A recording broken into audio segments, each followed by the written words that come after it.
Hello दोस्तों, स्वागत है आप सभी का मेरे चैनल लाइफ एंड फैक्ट पर। दोस्तों, नवरात्रि के 9वें दिन माँ सिद्धिदात्री की पूजा की जाती है। माँ दुर्गा की 9वीं शक्ति माँ सिद्धिदात्री हैं। इन रूपों में अंतिम रूप है देवी सिद्धिदात्री का। 9वीं के दिन सभी सिद्धियों की प्राप्ति होती है। सिद्धि और मोक्ष देने वाली दुर्गा को माँ सिद्धिदात्री कहा जाता है। नवरात्र के 9वें दिन जीवन में यश, बल और धन की प्राप्ति हेतु इनकी पूजा की जाती है तथा नवरात्रों की 9 रात्रियों का समापन होता है। दोस्तों, आइए जानते हैं माँ सिद्धिदात्री का स्वरूप कैसा है।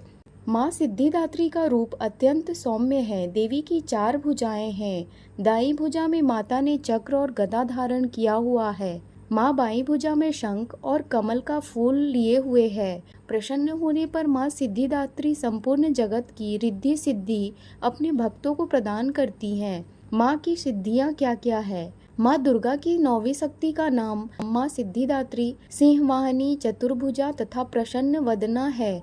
मार्कंडे पुराण में अणिमा, महिमा, गरिमा, लघिमा, प्राप्ति, प्राकाम्य, ईशित्व एवं वशित्व ये 8 सिद्धियां बतलाई गई हैं। इन सभी सिद्धियों को देने वाली माँ सिद्धिदात्री हैं। माँ के दिव्य स्वरूप का ध्यान हमें अज्ञान, तमस, असंतोष आदि से निकलकर स्वाध्याय, उद्यम, उत्साह, कर्तव्य निष्ठा की ओर ले जाता है और नैतिक चारित्रिक रूप से सबल बनाता है। हमारी तृष्णाओं व वासनाओं को नियंत्रित करके हमारी अंतरात्मा को दिव्य पवित्रता से परिपूर्ण करते हुए हमें स्वयं पर विजय प्राप्त करने की शक्ति देता है। देवी पुराण के अनुसार भगवान शिव ने इन्हीं शक्ति स्वरूपा देवी जी की उपासना करके सभी सिद्धियां प्राप्त की थी, जिसके प्रभाव से शिव जी का स्वरूप अर्धनारीश्वर का हो गया था। माँ सिद्धिदात्री की पूजा विधि। सबसे पहले माँ का तस्वीर या मूर्ति रखें, फिर माँ की आरती और हवन करना चाहिए। इस तिथि को विशेष हवन किया जाता है। हवन से पूर्व सभी देवी देवताओं एवं माता की पूजा कर लेनी चाहिए। हवन करते वक्त सभी देवी देवताओं के नाम से हवि यानी आहुति देनी चाहिए। बाद में माता के नाम से आहुति देनी चाहिए। दुर्गा सप्तशती के सभी श्लोक मंत्र रूप है, अतः सप्तशती के सभी श्लोक के साथ आहुति दी जा सकती है। देवी के बीज मंत्र ओम ह्रीम क्लीम चामुंडाय विच्चे नमो नमः से कम 108 बार आहुति दे। सिद्धिदात्री माँ की कृपा पात्र भक्त के भीतर कोई ऐसी कामना शेष बचती ही नहीं है जिसे वह पूर्ण करना चाहे।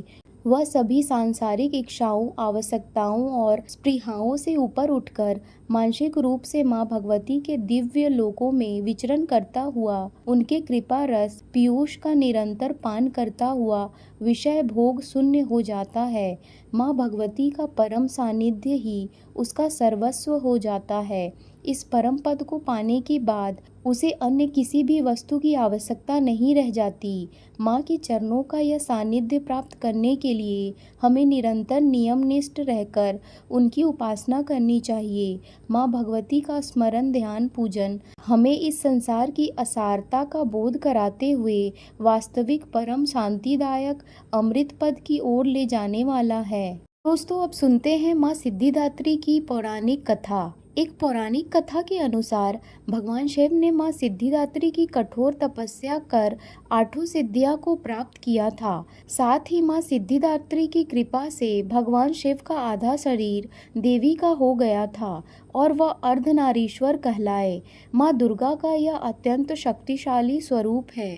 शास्त्रों के अनुसार देवी दुर्गा का यह स्वरूप सभी देवी देवताओं के तेज से प्रकट हुआ है। कहते हैं कि दैत्य महिषासुर के अत्याचारों से परेशान होकर सभी देवतागण भगवान शिव और प्रभु विष्णु के पास गुहार लगाने गए थे। तब वहां मौजूद सभी देवतागण से एक तेज उत्पन्न हुआ। उस तेज से एक दिव्य शक्ति का निर्माण हुआ।